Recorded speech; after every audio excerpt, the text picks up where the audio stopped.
Latest updates ఎప్పటికప్పుడు పొందడానికి Big TV WhatsApp channel follow అవ్వండి. లింక్ డిస్క్రిప్షన్ లో ఉంది.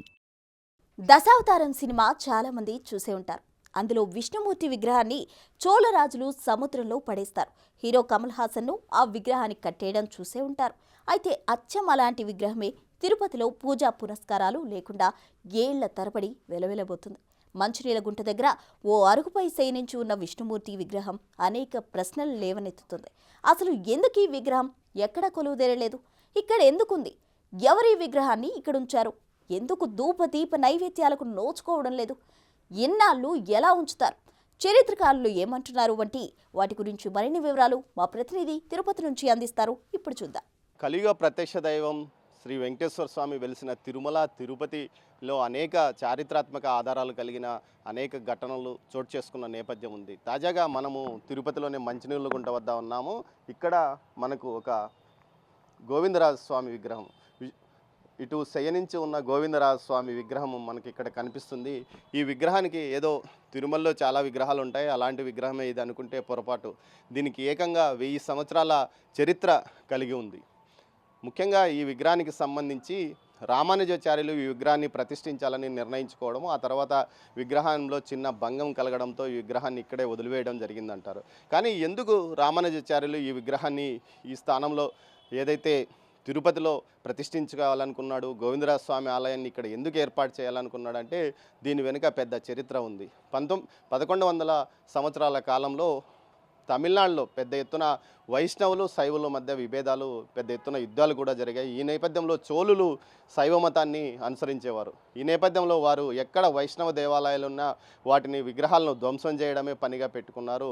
అదేవిధంగా ఏదైతే చిదంబరంలో ఉన్న గోవిందరాజస్వామి ఆలయంలోని విగ్రహాన్ని సముద్రంలో పారవేయించాలని అప్పట్లో 1130లో పరిపాలన చేస్తున్న కులుంగొత్త చోళుడు నిర్ణయించుకున్నాడు. అందులో భాగంగానే విగ్రహాన్ని సముద్రంలో పారవేశాడు. అప్పటికే ఏదైతే తమిళనాడులో జరుగుతున్న ఏదైతే వైష్ణవుల మీద తమిళనాడులో పెద్ద ఎత్తున విధ్వంసం జరుగుతున్న నేపథ్యంలో రామానుజాచార్యులు కర్ణాటకలో ఉన్నాడు. ఈ నేపథ్యంలో ఆయనకి ఈ విషయం తెలిసిన వెంటనే శిష్యుల ద్వారా ఆ విగ్రహాన్ని సేకరించి తీసుకొచ్చి తిరుపతిలో ప్రతిష్ఠించాలని నిర్ణయించుకున్నట్లు సమాచారం. అందులో భాగంగా ఆ విగ్రహాన్ని ఏదైతే సముద్రం నుంచి, ఏదైతే చిదంబరం వద్ద నుంచి ఉత్సవ విగ్రహాలతో సహా అదేవిధంగా ఈ విగ్రహాన్ని కూడా ఇక్కడికి తెప్పించాడు. ఆ తర్వాత ఏదైతే తిరుపతిని పరిపాలిస్తున్న యాదవరాజుల సాయంతో ఇప్పుడు ప్రస్తుతం గోవిందరాజ స్వామి ఆలయంలో ప్రస్తుతం ఏదైతే అప్పట్లో పార్థసారథి ఆలయం మాత్రమే ఉండేది, కానీ గోవిందరాజ స్వామి ఆలయాన్ని, గోవిందరాజుల స్వామి కోసం ఒక ఆలయాన్ని కూడా అప్పటికప్పుడు యాదవరాజులు నిర్మించారు. ఆ తర్వాత ఈ విగ్రహాన్ని అక్కడ ప్రతిష్ఠించాలని నిర్ణయించుకుంటే ఈ విగ్రహానికి భంగం కలిగిందని ఈ విగ్రహాన్ని ఈ విగ్రహం కాకుండా ఏదైతే గారతో తయారు చేసిన ఒక విగ్రహాన్ని, ఇప్పుడు ప్రస్తుతము గోవిందరాజ స్వామి ఆలయంలో ఉన్న విగ్రహం గారతో తయారు చేసిన విగ్రహాన్ని ఆయన ప్రతిష్ఠించి పూజలు నిర్వహించి వెళ్ళిపోయాడు అంటారు. అయితే మొత్తం మీద ఈ విగ్రహాన్ని అటు సముద్రంలో నుంచి వెలికి తీశారా, లేకపోతే ఇక్కడ ప్రతిష్ఠించడం కోసం ఏదైతే గోవిందరాజ స్వామి ఆలయంలో ఈ విగ్రహాన్ని ప్రతిష్ఠించడం ఇక్కడ శిల్పులతో తయారు చేయించారా అన్న విషయాన్ని చరిత్రకారులు స్పష్టంగా చెప్పలేకపోతున్నారు. అయితే మొత్తం మీద మాత్రం మనం చూడవచ్చు, శంకు చక్రాలతో 4 చేతులు కలిగి ఉన్న విష్ణువు ఆకారంతో స్వామివారు ఇక్కడ శయనించి ఉన్న విగ్రహం ఇది. స్వామివారు ఏదైతే విశ్రాంతి తీసుకుంటున్న భంగిమలో విగ్రహం ఉంది. అయితే ఈ విగ్రహాన్ని ఏ విధంగా ప్రతిష్ఠించాలనుకున్నారో కానీ విగ్రహ ప్రతిష్ఠ మాత్రం జరగలేదు. గత ఏదైతే 900 సంవత్సరాలుగా ఇదే ఏదైతే మంచినీళ్ళుగా గుంటగా పిలువబడే ఈ ప్రాంతంలోనే చెట్టు కింద మాత్రమే స్వామివారి విగ్రహం ఉంది. స్వామివారి విగ్రహంలోనే కొంత భాగాన్ని ఏదైతే ఆ మూలగా ఉన్న విగ్రహంలోకి చెట్టు కూడా చొచ్చుకొచ్చిన పరిస్థితి. ప్రస్తుతం ఈ మంచినీళ్ళ గుంటను ఏదైతే తిరుపతి నగరపాలక సంస్థ నిర్వహిస్తున్నది. ప్రస్తుతం ఈ మంచినీళ్ళ గుంట లోతు ఏకంగా 180 అడుగుల లోతు ఉందని స్థానికులు చెప్తారు. 180 అడుగుల లోతు ఉన్న ఈ మంచినీళ్ళ గుంట నిరంతరము ఏదైతే తిరుమలలోనే జలపాతాల వద్ద నుంచి నీరు ఇక్కడికి వస్తాయి. అందువల్ల ఇది ఎప్పుడూ ఎండిపోయే పరిస్థితి లేదు. తిరుమలలో ఒకప్పుడు పూర్తి స్థాయిలో కరువు వచ్చినప్పుడు తిరుపతిలో కరువు వచ్చినప్పుడు తిరుపతి తాగునీటి అవసరాలను కూడా ఈ మంచినీళ్ళ గుంట తీర్చిందని చెప్తున్నారు. ప్రస్తుతం ఏదైతే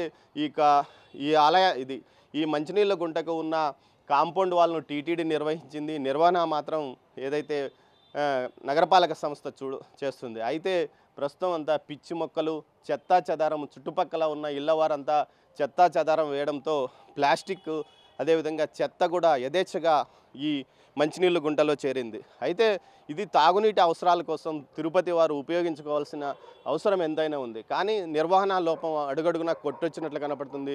ఇక్కడ మద్యం సీసాలు కూడా ఏదైతే పవిత్రమైన మంచినీటి గుంటలో అక్కడ మనకు బీరు బాటిల్స్ కూడా ఆ మూలగా కనిపిస్తున్నాయంటే ఎంత దారుణంగా పరిస్థితి ఉందో అర్థం చేసుకోవచ్చు. ఈ పరిస్థితుల్లో ఇప్పటికైనా ఏదైతే వేల కోట్ల రూపాయలు లక్షల ఆదాయం ఉన్న టీటీడీ, లక్షల కోట్ల రూపాయల ఆదాయం ఉన్న టీటీడీ ఏదైతే స్వామివారి సోదరుడుగా భావించే గోవిందరాజ స్వామి విగ్రహాన్ని ఇక్కడ, అది కూడా చారిత్రక నేపథ్యం, సుమారు 900 సంవత్సరాల చారిత్రక నేపథ్యం ఉన్న ఈ ప్రాంతాన్ని టీటీడీ తానే సొంతంగా తీసుకొని దీన్ని నిర్వహణ చేస్తే బాగుంటుందని స్థానికులు అనుకుంటున్నారు. ముఖ్యంగా ఇంత సుదీర్ఘ చరిత్ర ఉన్న ఈ విగ్రహాన్ని పూర్తి స్థాయిలో, ముఖ్యంగా ఏదైతే టీటీడీ పూర్తి స్థాయిలో తీసుకొని సందర్శకులను, స్వామివారి విగ్రహాన్ని సందర్శకులు చూసే విధంగా ఏర్పాటు చేసినప్పటికీ చాలా బాగుంటుందని చెప్పవచ్చు. ముఖ్యంగా ఇటు నగరపాలక సంస్థకు నిధుల కొరత ఉండొచ్చు, మరే ఏదైనా కారణాలు ఉండొచ్చు, నిరంతరము దీన్ని